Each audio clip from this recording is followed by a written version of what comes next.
Sekalipun ada alasan pemberitaan Injil di situ, tapi kalau dari 10 pelayanan terpenting, pelayanan itu tidak masuk dalam 10 pelayanan terpenting itu ya. Itu mungkin nomor 1000. Atau dengan kata lain ada jemaat yang menyebutnya dengan kegiatan nol manfaat, begitu.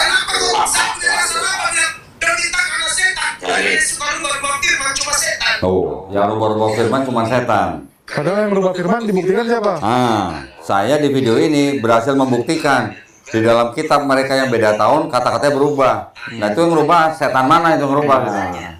Saya pengen dia ngomong depan muka saya, kamu anak setan, kamu iblis. Saya pengen dengar langsung, jangan lewat video begini. Itu yang saya tunggu-tunggu sebenarnya. Tapi kenapa dia nggak berani? Kenapa dia mundur? Ya.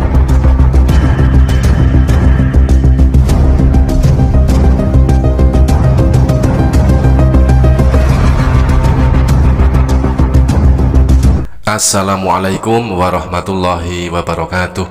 Sahabat beriman, debat panas yang sudah dinanti-nantikan antara Pendeta Mel Atok versus Kohdon Ditan akhirnya kandas sebelum dimulai.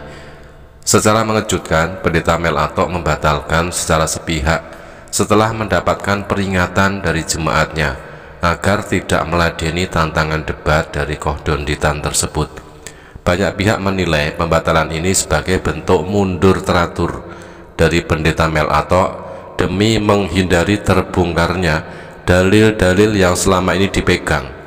Netizen pun ramai berkomentar menyebut momen ini sebagai debat paling spektakuler yang batal terjadi.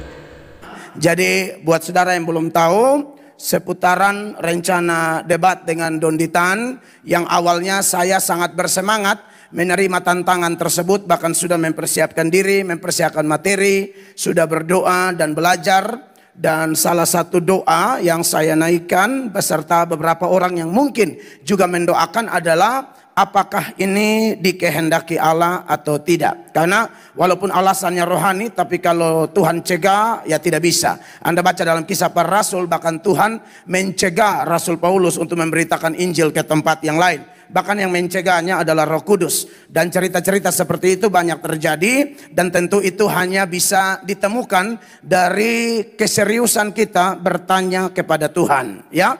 Dan walaupun saya sudah antusias, tetapi setelah mendengarkan nasihat jemaat, saya memilih untuk mengikuti nasihat jemaat yang tidak setuju atau tidak berkenan atau belum cocok, yang menganggap bahwa sekalipun ada alasan pemberitaan Injil di situ, tapi kalau dari 10 pelayanan terpenting, pelayanan itu tidak masuk dalam 10 pelayanan terpenting itu ya. Itu mungkin nomor 1000. Atau dengan kata lain ada jemaat yang menyebutnya dengan kegiatan nol manfaat, begitu. Jadi tidak ada manfaat menurut beberapa jemaat, apalagi setelah mereka membaca pasal-pasal yang disodorkan untuk rencana perjanjian terjadinya debat. Itu akan sangat merugikan saya secara pribadi, dan saya bersyukur saya sering menasihati jemaat dan jemaat menerimanya. Maka ada saat di mana saya dinasihati oleh jemaat di sini, tentu seluruh keluarga besar Amazing Grace, bahkan mayoritas jemaat secara online pun tidak setuju. Saya sudah berkali-kali mendengar itu, tapi saya masih coba mendoakan gitu loh. Tetapi semakin ke sini ternyata jemaat punya nasihat-nasihat tidak asal-asalan. Mereka juga orang-orang berdoa, orang-orang mencintai Injil dan juga mencintai saya tentunya, sehingga setiap arahan mereka, nasihat mereka, pandangan-pandangan mereka saya terima dengan sukacita, ya. Saya terima dengan senang, ya. Padahal saya sudah sangat bersemangat untuk menerima atau melayani tantangan tersebut, tapi berujung tolak karena semua, sekali lagi, baik badan pengurus daerah kita di sinode di cabang NTT juga memberi pesan via telepon tentunya, dan juga tim hukum serta jemaat baik online maupun onsite yang dipakai Tuhan untuk menasehati saya. Jadi itu nol manfaat. Bahkan memang kegiatan-kegiatan seperti itu di beberapa contoh kegiatan yang lain itu seperti tindakan membuang mutiara kepada babi, ya. Pendeta Mel Atok Saya semangat, tapi jemaat melarang. Ini alasan atau alibi? Pendeta Mel Atok awalnya tampil percaya diri, katanya ia sangat antusias, sudah berdoa dan siap menghadapi mualaf Kohdonditan dalam debat terbuka. Namun semua berakhir hanya jadi wacana. Alasannya jemaatnya melarang. Katanya debat dengan Kohdonditan itu nol manfaat. Bahkan sempat mengutip ayat jangan membuang mutiara kepada babi. Lucunya, alasan ini terdengar lebih seperti pelipur lara daripada argumen rohani, sebab publik tahu betul yang sebenarnya terjadi adalah rasa takut. Takut kalau debat benar-benar berjalan, topeng akan tersingkap, kebusukan akan terbongkar, dan bukan mustahil jemaatnya malah berbondong-bondong bersyahadat.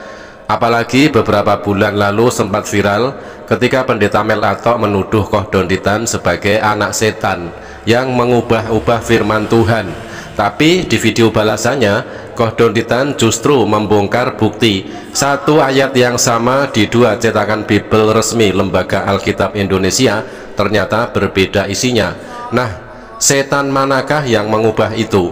Kohdonditan sendiri berharap bisa mendengar langsung sebutan anak setan itu di hadapan wajahnya saat debat. Sayangnya pendeta yang satu ini sudah menyerah sebelum bertarung.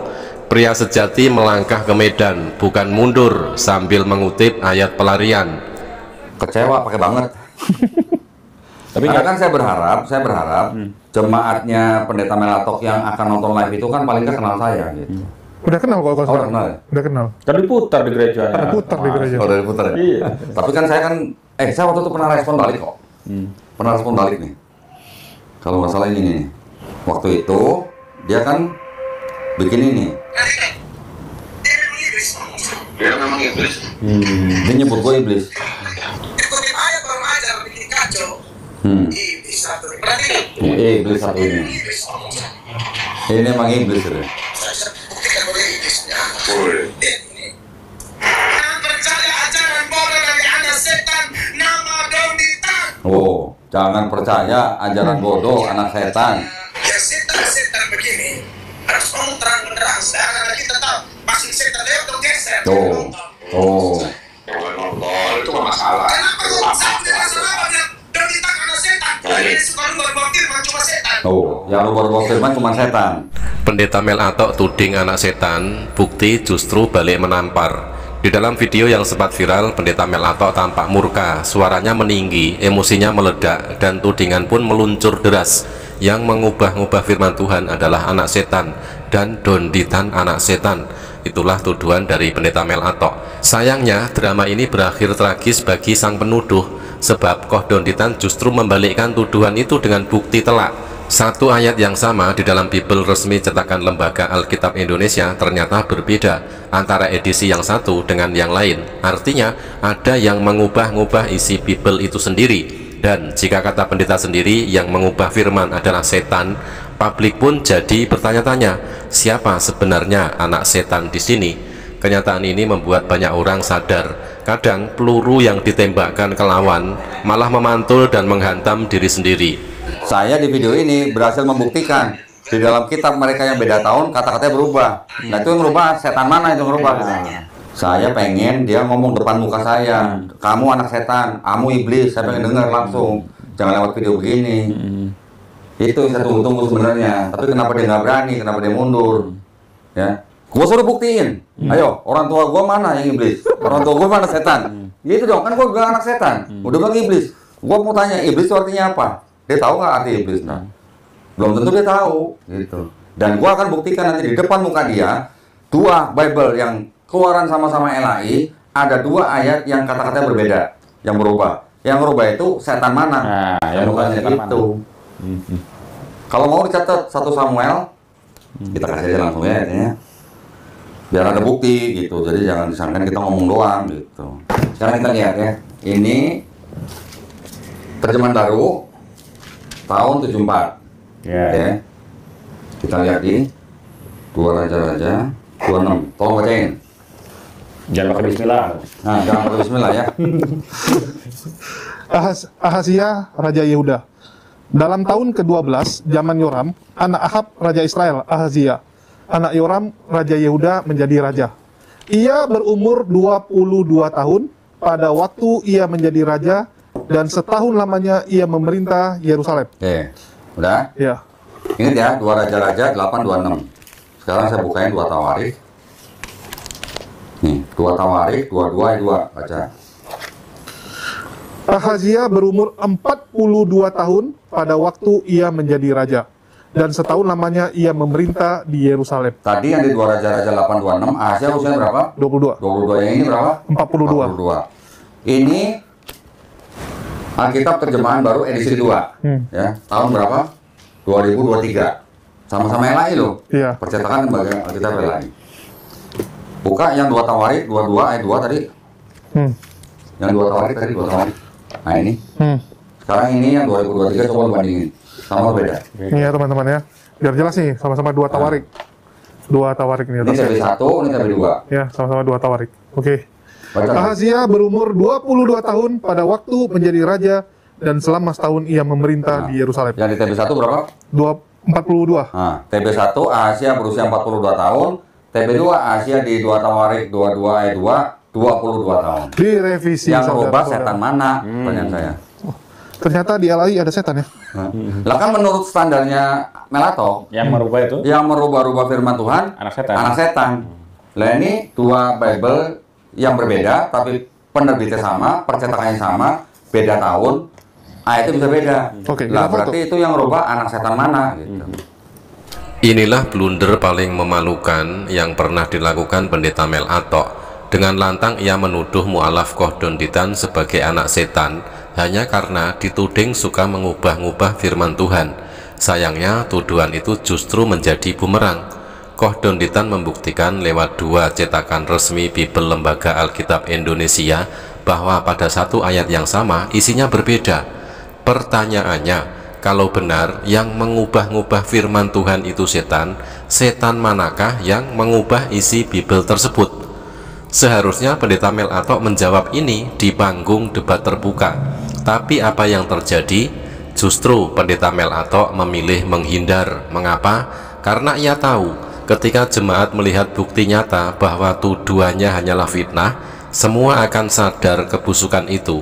Dan kalau publik sampai tahu, bisa jadi gelombang syahadat akan memenuhi gerejanya.